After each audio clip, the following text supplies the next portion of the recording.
Salah satu serangan udara militer Israel yang terbaru di hari Kamis waktu setempat mengenai gedung pusat kesejahteraan sosial untuk pelatihan kejuruan yang berada di wilayah Rafah. Warga bersama petugas berbondong-bondong menuju lokasi kejadian untuk mengevakuasi para korban. Selama 6 hari terakhir, militer Israel terus menggempur Gaza melalui serangan udara. Kementerian Kesehatan Gaza melaporkan sudah lebih dari 1.400 warga Gaza tewas. Lebih dari 6.000 orang terluka. Sebelumnya, Israel telah memutus aliran listrik, air, hingga pasokan bahan bakar serta makanan.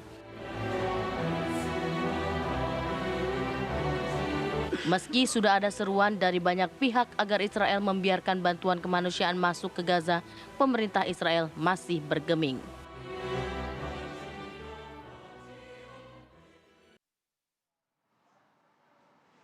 Ya pemirsa, memang hingga saat ini serangan yang diluncurkan baik secara udara maupun tidak dari wilayah Israel ini juga masih terus terjadi. Tentunya korban jiwa yang tidak kita inginkan juga masih bertambah. Ini atas dasar kemanusiaan dan juga hak asasi manusia ini tentu tidak diinginkan. Tapi kita coba akan bahas mengenai hal ini langsung bersama dengan narasumber kami. Sudah hadir di studio Apa Kabar Indonesia Pagi ada Ustadz Haikal Hasan, pendakwa. Assalamualaikum. Babe, dan juga ada Muhammad Sokilah, ini pengamat Timur Tengah yang nanti juga akan menjelaskan juga sejarah bagaimana konflik antara Israel dan juga Palestina. Oke, saya langsung ke Babe dulu ya. Beh, hari ini saya melihat headline, gara-gara perang di Gaza, Menteri Israel diprotes sama warganya sendiri. Gitu. Ini sejalan dengan cerita kita beberapa hari yang lalu. Babe bisa menceritakan bahwa banyak juga rupanya masyarakat Israel tidak sepakat dengan invasi yang dilakukan oleh pemerintahnya sendiri. Ada cerita spesifik nggak soal itu? Begini, ini baru secuil yang bocor. Benyamin Netanyahu sendiri kalau kita bilang kena udah masuk KPK. Dan statusnya pun tersangka di negara itu. Dan hampir setiap hari ada demo soal itu.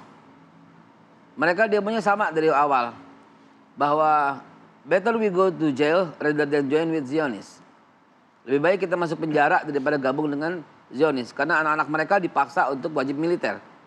Mereka nggak mau. Dan menteri-menteri diprotes juga, kenapa? Karena terindikasi kejahatan yang luar biasa. Selain korupsi, juga kejahatan kemanusiaan. Mereka selama ini hidup tenang damai kok. Gitu ya. Dengan masyarakat yang beragama Yahudi, Kristen maupun Islam. Kalaupun tidak usah dibawa ke agama, mereka selama ini hidup tentram dan berbagi tempat. Kerusuhan demi kerusuhan terjadi karena Zionis itu loh. Jadi mesti dibedakan. Saya ada foto-foto yang nanti akan saya sampaikan bahwa demo di sana itu adalah, itu bukan kami loh ya, dia bilang. Zionis itu bukan kami loh ya, kata orang-orang Yahudi. Dan sekarang yang jadi bentrokan itu adalah di Yerusalem, sayang informasi nggak sampai gitu ya, antara orang-orang Yahudi yang tinggal di Yerusalem dengan tentara Zionis Israel. Jadi bukan hal yang baru yang Mas Bayu sampaikan itu. Apalagi dengan sombongnya Menteri Pertahanan mengatakan orang yang di Gaza itu animal. Resmi loh. Akhirnya mungkin dicabut dari Twitter. Dia mengatakan itu animal. Saya nggak kaget.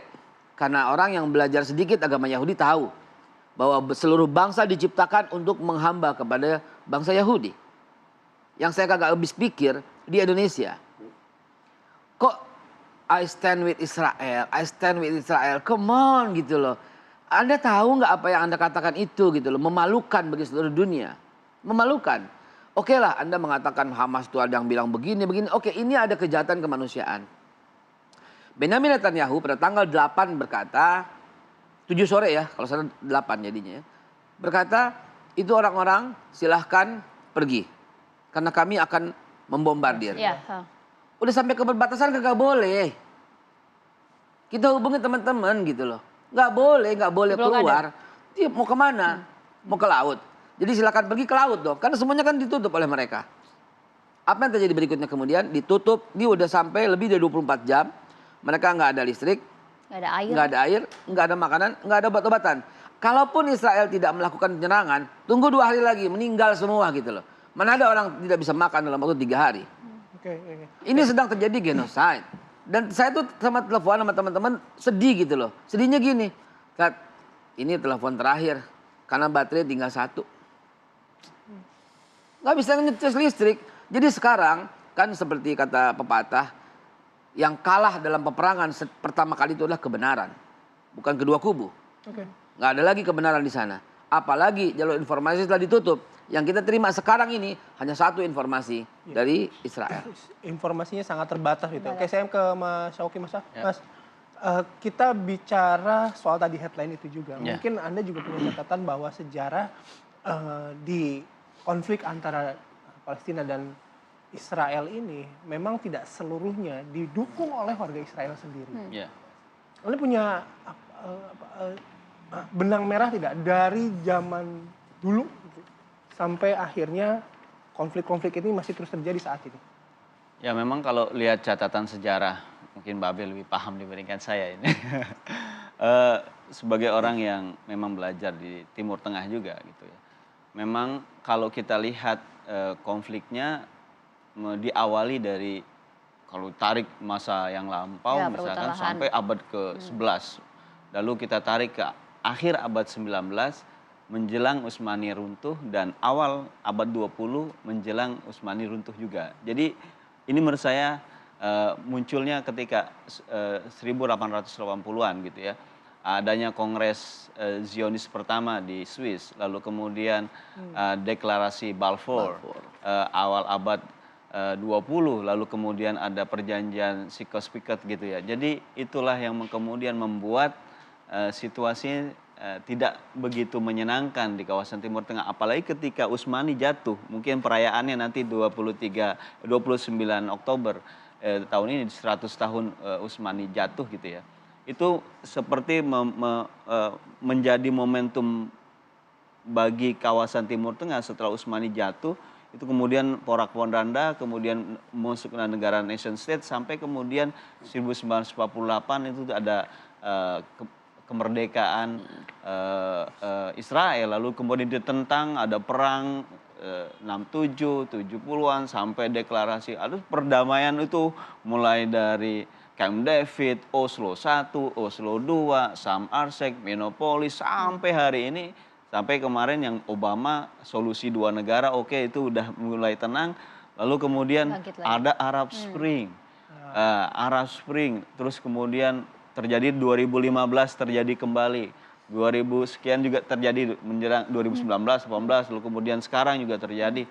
Ini terus menerus terjadi. Bahwa faktanya teritorial itu makin mengecil. Faktanya teritorial itu mengecil dan terhimpit warga Palestina itu dalam satu kawasan tertentu. Nah ini yang menurut saya jadi catatan kita.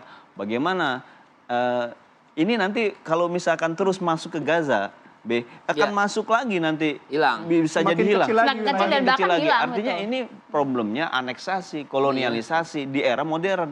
Nah ini yang menurut saya patut menjadi catatan kita semua di mana.